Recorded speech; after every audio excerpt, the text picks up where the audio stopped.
নমস্কার বন্ধুরা, পিঙ্কি কিচেনের সবাইকে স্বাগত। আজকে তোমাদের সাথে শেয়ার করব চায়ের সাথে সন্ধেবেলায় একটা স্ন্যাক্স রেসিপি। ভিডিওটা সম্পূর্ণ দেখার অনুরোধ রইল বন্ধুরা।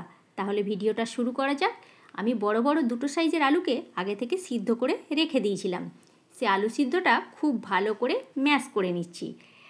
এটা বাচ্চাদের টিফিনেও দিলে খুব মজা করে খাবে, কিংবা সন্ধেবেলা চায়ের সাথে একদম জমে যাবে বন্ধুরা।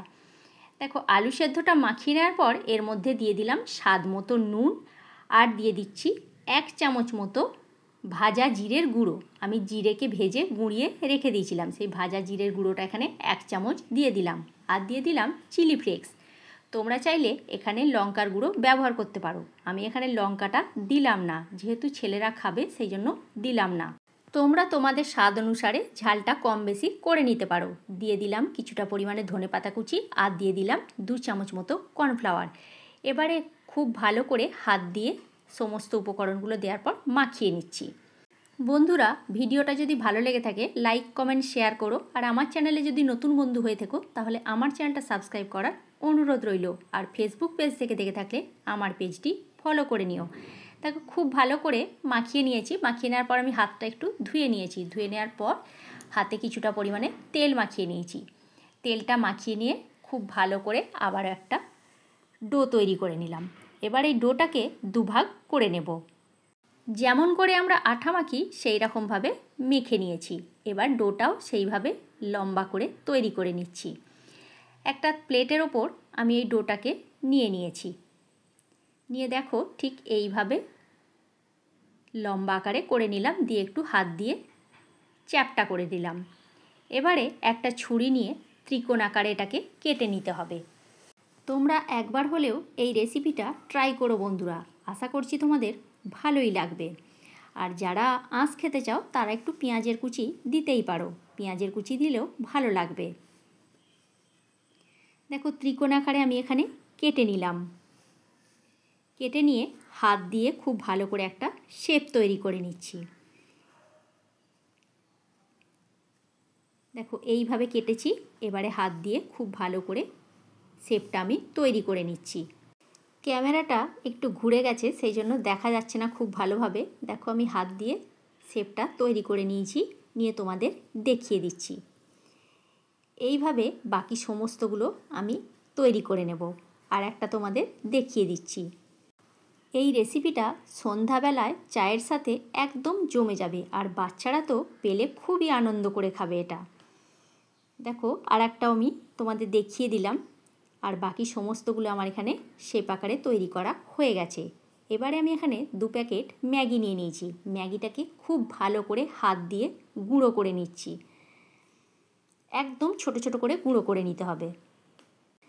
দেখো, খুব ভালো করে আমি এখানে হাত দিয়ে গুঁড়ো করে নিয়েছি। দেখতেই পাচ্ছ আর একটা আছে, আর একটাকেও আমি গুঁড়ো করে নিচ্ছি একইভাবে। তোমরা চাইলে একটু হামালদিস্তারে গুঁড়ো করে নিতে পারো, কিন্তু হামালদিস্তারে গুঁড়ো করার থেকে হাতে করে গুঁড়োনোটাই বেশি ভালো হবে। এবারে একটা ব্যাটার তৈরি করে নেব। ব্যাটারটা তৈরি করার জন্য নিয়ে নিচ্ছি আমি এখানে 2 চামচ কর্নফ্লাওয়ার, আর দিয়ে দিলাম 2 চামচ মতো ময়দা। এবারে দিয়ে দিলাম যে ম্যাগির মশলাটা ছিল, সেই ম্যাগির মশলার পাতাটা কেটে আমি মশলার গুঁড়োটা দিয়ে দিলাম এখানে। সামান্য পরিমাণে একটু নুন দিয়ে দিলাম। যেহেতু ম্যাগি মশলাটায় নুন আছে, খুব একটা বেশি নুনের প্রয়োজন এখানে হবে না।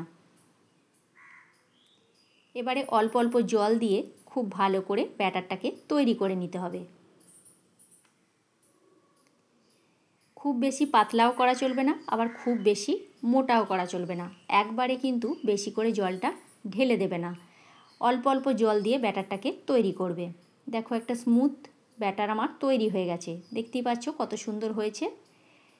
আর একদিকে গ্যাসের মধ্যে আমি কড়াই বসিয়ে দিয়েছি।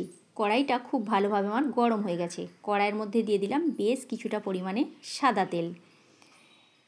তেলটা গরম হতে দিলাম, ততক্ষণ আমি এগুলোকে কোট করে নেব। যে আলু দিয়ে ত্রিকোণ আকারে করে রেখেছিলাম, সেই ত্রিকোণ আকারগুলোকে আমি এই ব্যাটারের মধ্যে ডুবিয়ে নিচ্ছি। ব্যাটারে ডুবিয়ে আর ম্যাগিতে কোট করে নিচ্ছি ঠিক এইভাবে। দুপিঠটা খুব ভালো করে কোট করে নিতে হবে। তারপরে হাতের মধ্যে তুলে হাত দিয়ে একটু চেপে নিলেই হবে। এইভাবে সমস্তগুলো আমি কোট করে নেব। দেখো কত সুন্দর দেখতে হয়েছে। তেলটা গরম হতে করতে এগুলো আমার কোট করা হয়ে যাবে। আর একটাও আমি দিয়ে তোমাদের দেখিয়ে দিচ্ছি, দেখিয়ে দিলাম। দেখো এইভাবে ব্যাটারে ডুবিয়ে নিয়ে আর একটাকেও আমি কোট করে নিলাম। সমস্তগুলো একইভাবে আমি করে নিচ্ছি। আর একদিকে তেলটাও আমার গরম হয়ে গেছে। তেলের মধ্যে এবার এক এক করে আমি ছেড়ে দেব। গ্যাসের ফ্লেমটা একদম মিডিয়াম টু লোতে রেখেই এটাকে ভাজতে হবে।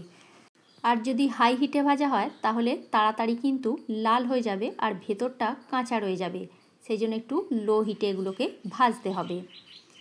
দেখো এক পিঠ আমার হয়ে গেছে, আর এক পিঠ আমি উল্টে দিচ্ছি। এইভাবে উল্টে পাল্টে আমি লাল লাল করে ভেজে নেব খুব সুন্দরভাবে। একটু সময় ধরে এগুলোকে বানাতে হবে।